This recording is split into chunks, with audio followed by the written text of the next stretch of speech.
Hello, and welcome to the series where I introduce Vampire the Masquerade clans, or otherwise in other games it would be more broadly known as classes, to people that might not know the system. And today we are faced with a dilemma of is having no class a class, and is having no clan a clan? According to Paradox's website, where they list all of the available clans to play in version 5 of the game, which is the newest one, the fact that this is on the list would suggest that the answer is yes, it is. But really, sorta, no. But we're just gonna talk about it.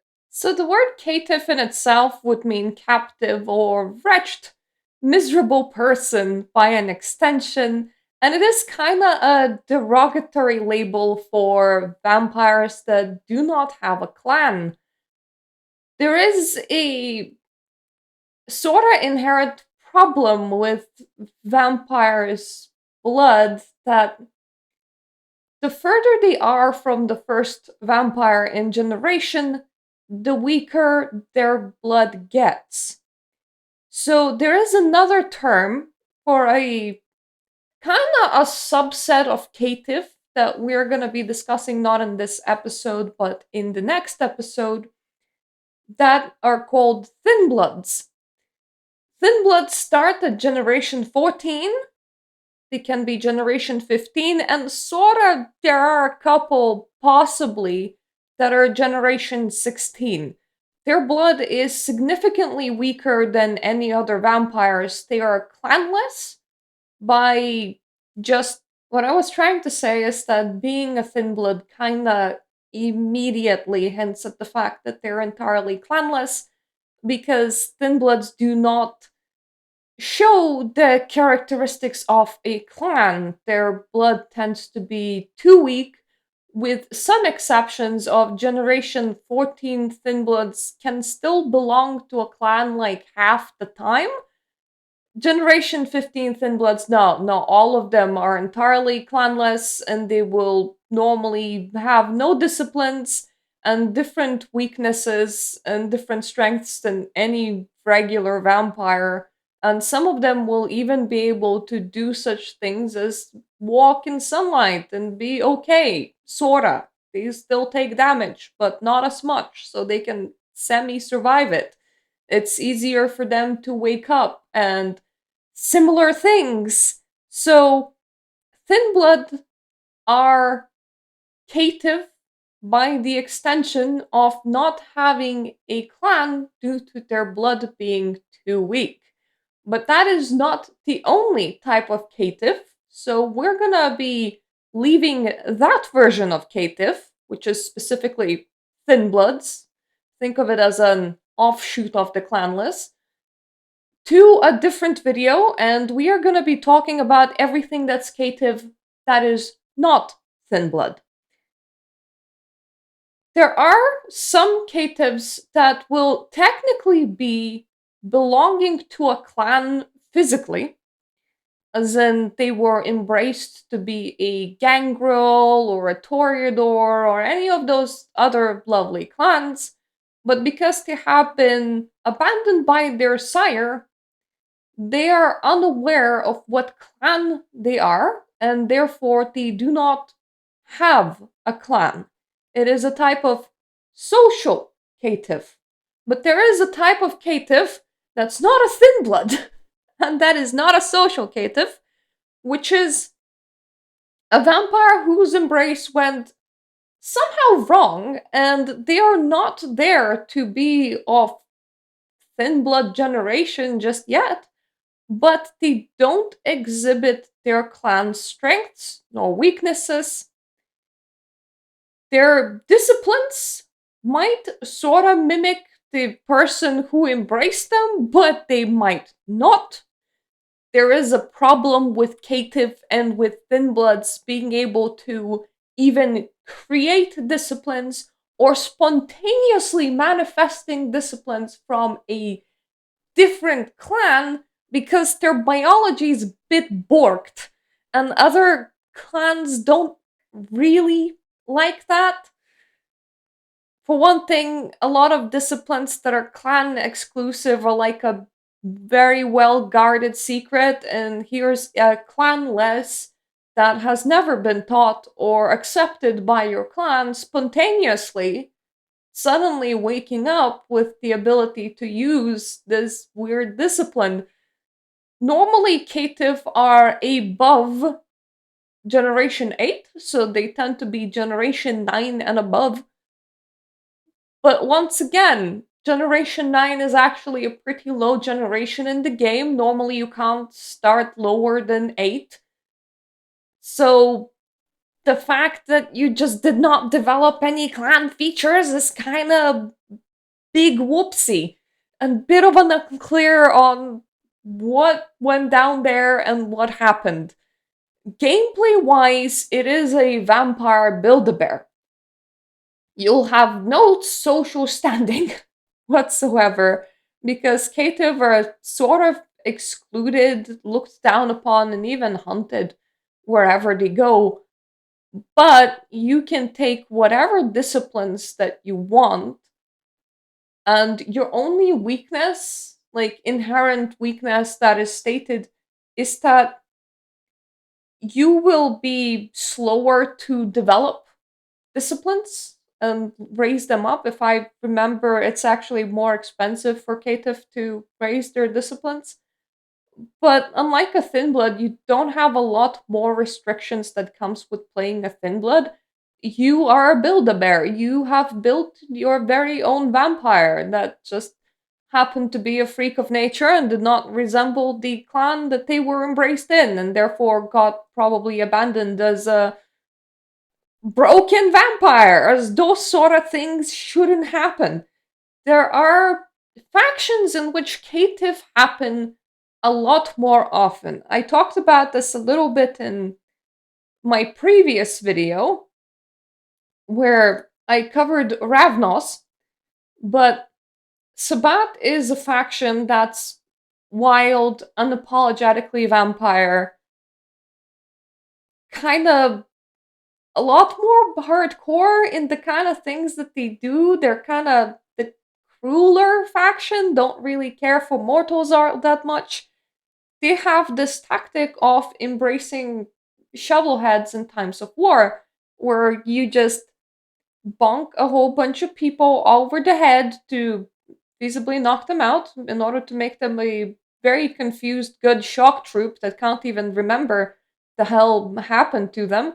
You drain them, you turn them into a vampire, you throw them all into a pit, you bury them, and when they all wake up, if they don't dig themselves out, then oh well. If they dig themselves out, they're gonna be a crazed, confused, hungry vampire that's definitely gonna unleash hell onto whatever area that you buried them in, making them a effectively great landmine to use in enemy territory.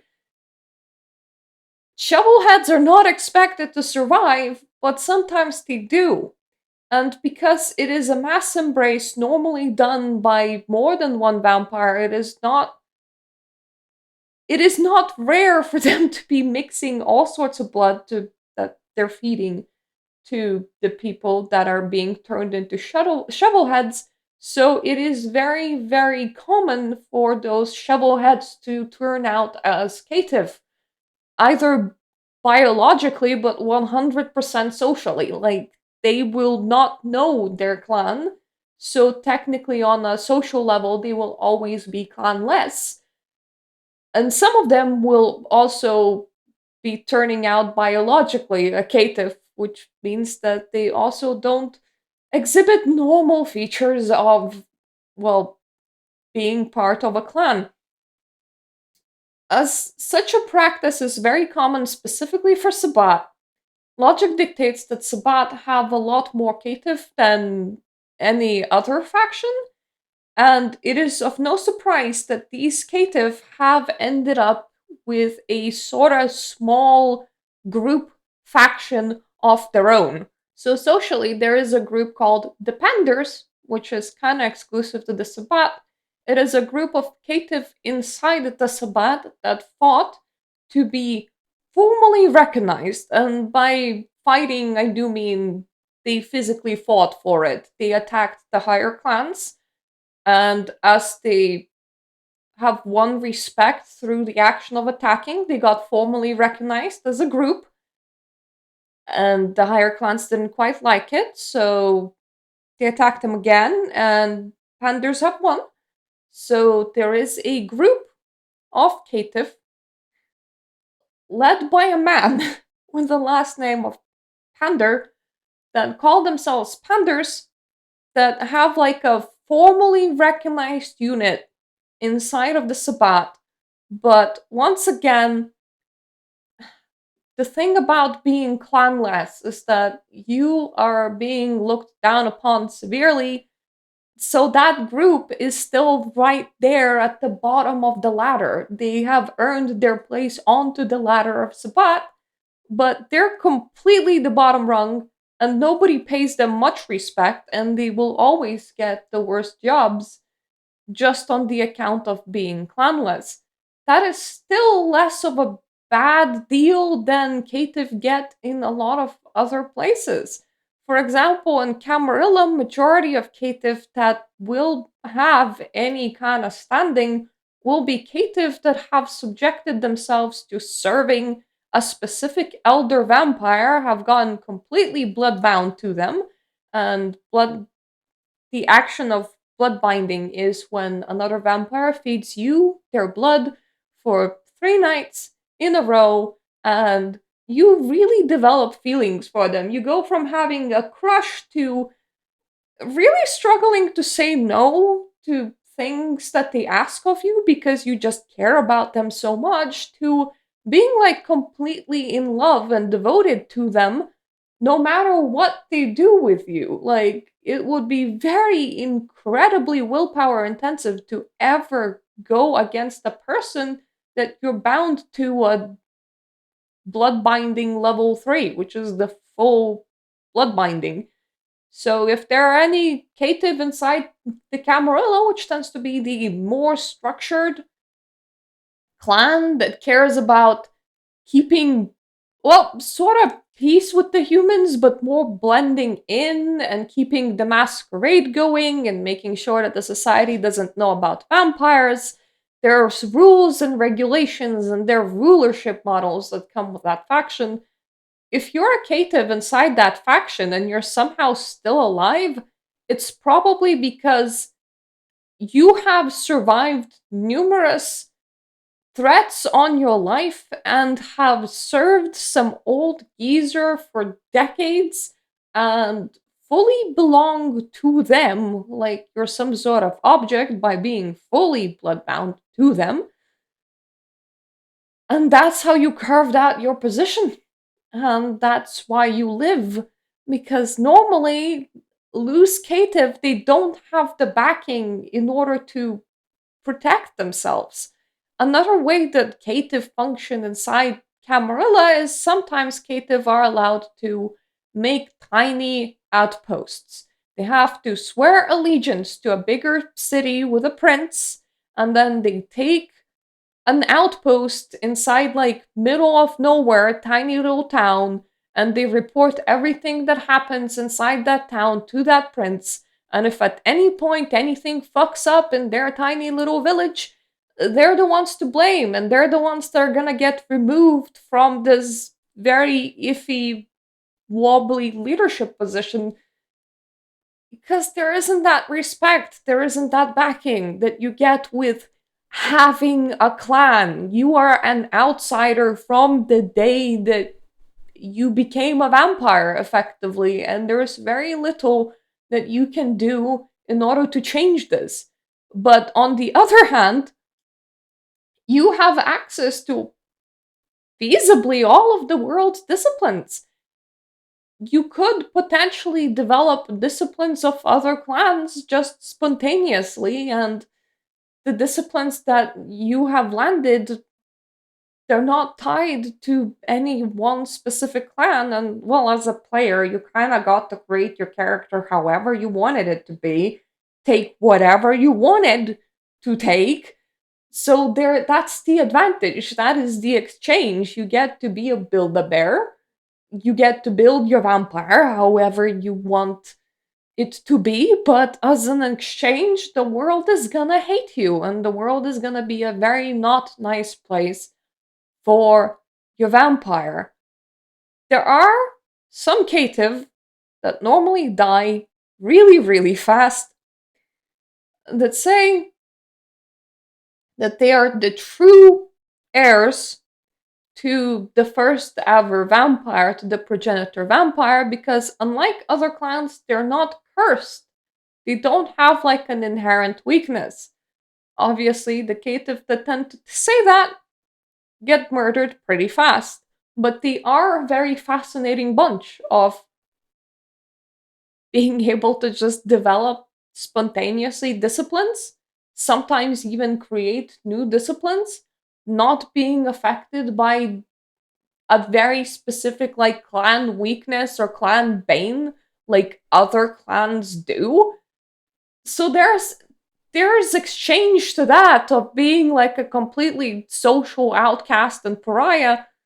The exchange is that you do get some bonuses for your character and for the kind of character that you can make when you're playing a Caitiff. So